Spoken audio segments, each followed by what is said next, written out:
What we need to have is a forum where we can address our concerns to our local government. And the Green Energy Act, I'm astonished, has taken that ability away from us. Doctor, you mentioned that it's a concern, and contentious concern, to local citizens of this new technology coming into community. Yet we can't address those concerns to our local community counselors. It is astonishing. Our men and women, soldiers, Canadian soldiers, are in Afghanistan protecting and trying to preserve democracy in Afghanistan. The Parliament has taken democracy, the cornerstone and foundation of our democracy, away from us under the Green Energy Act. I think that's why you get so contentious here. We have no place to go.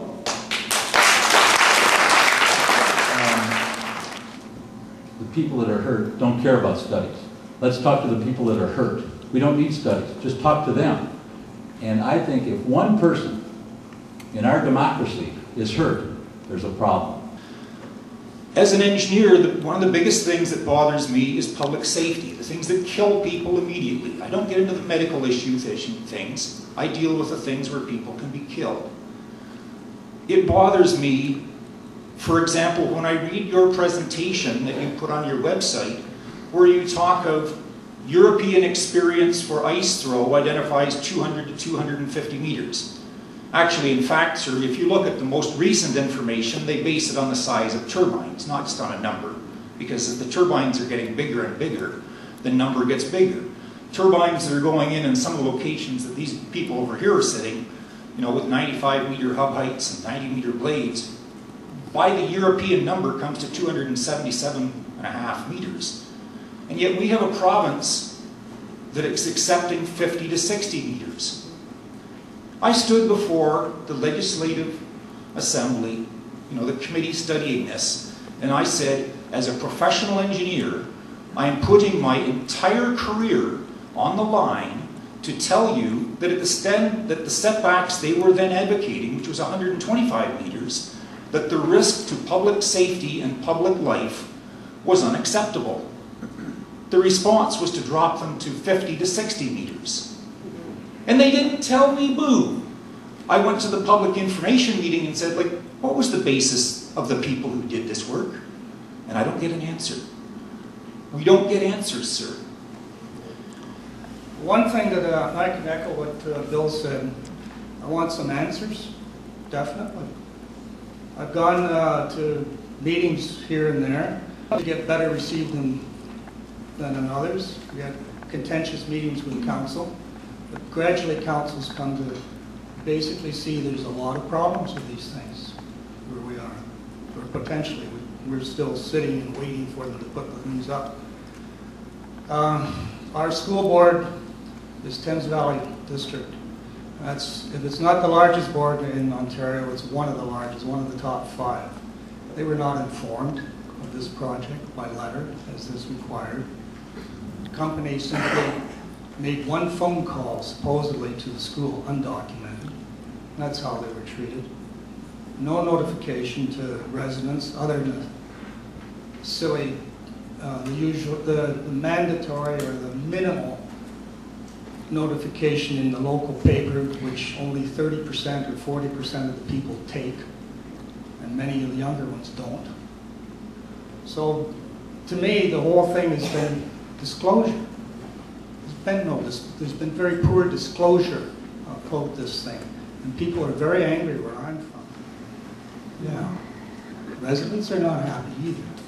And there's a lot of things happening in rural Ontario now that people in the bureaucracy and in the political life, they better take notice of it, because there's a huge wave that's going through, basically word of mouth, because people talk. And now there's a huge fear factor of these things going up. Their well-being instead of for the industry's well-being. That's a no-brainer. And what I wanted to say was, that the government and representatives of the government actually have responded to the victims when they come forward. And also the wind industry has responded to the victims too, by dismissing them, by calling them overly sensitive, by telling them they're the only ones in a project that are having problems. So until this health survey came out and people realized that there were so many people having so many health issues, and the big one is sleep deprivation. And this is for people who were looking forward to the turbines coming into their community until they started up and they started to get sick. This also comes from people who have signed up for the turbines, are getting money for the turbines, and they're getting sick. Some of them can't even sleep in their own homes, even the ones getting money. People are getting headaches, they're getting tinnitus, muscle and joint aches, and they were fine before the turbines started up. They're fine when they go away from where the turbines are. They're not fine when they go back again. There's an empty house in Amaranth, and it might be a good suggestion for people who have doubts about whether wind turbines are causing problems.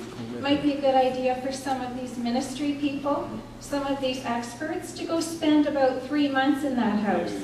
Here we go.